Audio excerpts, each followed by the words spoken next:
Well, we're going to start off critiquing the point of view submissions for Photo 143, the online version. We're going to do this in two parts and break it up. That way it'll be a little easier. Before we start, I just want to tell you all, you did some incredibly good shooting in this. Some of these shots are really nice. The only things I would do to most of them are the same. I would crop in to the real subject matter. Sometimes it's like you're afraid to move in on the subject matter, or maybe you haven't really identified it. But we'll go through these and I'll show you what I mean. So let's start with this one. This is a really interesting shot of this grasshopper on the stem. I would make a couple of suggestions. One is, most people in our culture, or any culture for that matter, which reads their form of writing left to right, top to bottom, has a tendency to be more comfortable with a diagonal movement or any really directional movement that moves left to right, like the writing goes. Sometimes we can't deal with that because there's something in the shot that we all know goes however it was shot. Maybe it's writing, maybe it's somebody's clothes with the buttons on one side or another. But in a shot like this, there's nothing here to really indicate which way this shot should go. So I'm going to, first of all, flip it so that that big diagonal moves this way. And then I'm going to move in and crop this, because here's our real subject matter.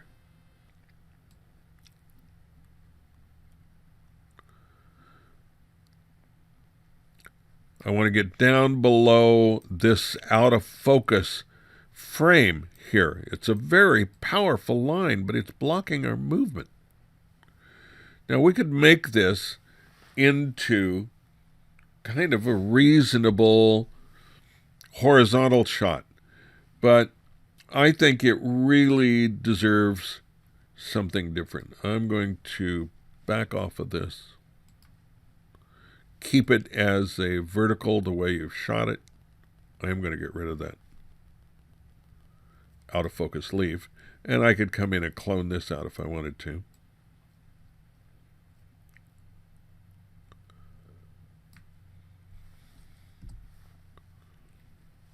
And now I've got a much stronger movement going in a way that's much more comfortable for me. I think I would come in here and get rid of these little distracting things. And I could do that with cloning or with this. Now we've got a much stronger composition that's much more comfortable for us to look at. Here's a really powerful tonal study, a portrait. The lighting is dramatic. The tones in it are rich and luscious. This is really a nicely shot thing. Here's our subject matter right in here. If I really want to concentrate on that, I'm going to come in again a little tighter on it.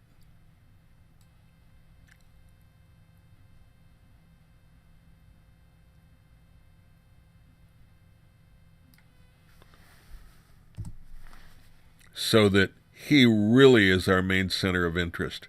What I would do is get rid of that one little line down here, which I could do pretty easily with the spot healing brush. And now that's gone. So that makes for a really strong portrait. We have another nice close-up nature detail shot of this flower. But again, we've got this very, very strong vertical that's going in this direction.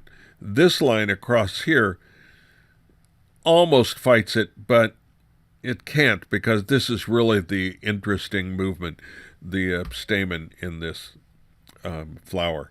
So again, the first thing I would do, since I've got nothing in here that forces me to see it in one direction or another, I'd come in and flip it. Now we've got so many options. This is a really strong shot. So we could come in and make it another horizontal, just tighter, so that we're really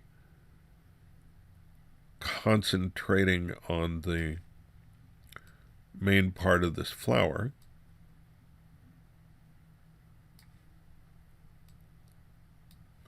So we could do something like that. We could even make it into a pretty interesting vertical. Let's pull this back down a little. And that also makes a really strong shot. So what you've found here is a shot that you can play with and do a couple of different things to, and it all still works.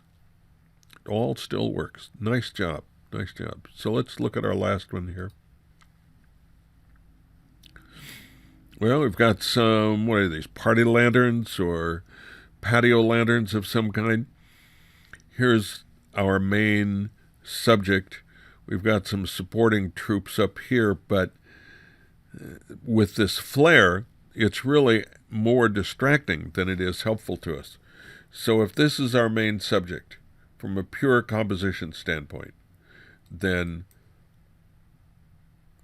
I'd really highly consider getting rid of some of that. I'll leave it as a horizontal composition for you, because I think that works fairly well. This is fairly strong. This is enormously distracting. So what I would do is come over here to the eyedropper, come back and pick up a tone in here, go to my brush, go up and tell the brush to darken. And what I want to do is just tone this down. I don't want to get rid of it. I just want to tone it down a little. That may be a little too much. Let me back up, set this down. There we go.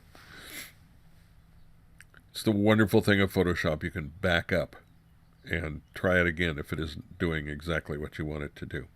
I might consider moving it a little bit tighter. I'm not sure. But this is now a composition that lets us know what it's really all about. All right, let's move on to part 2.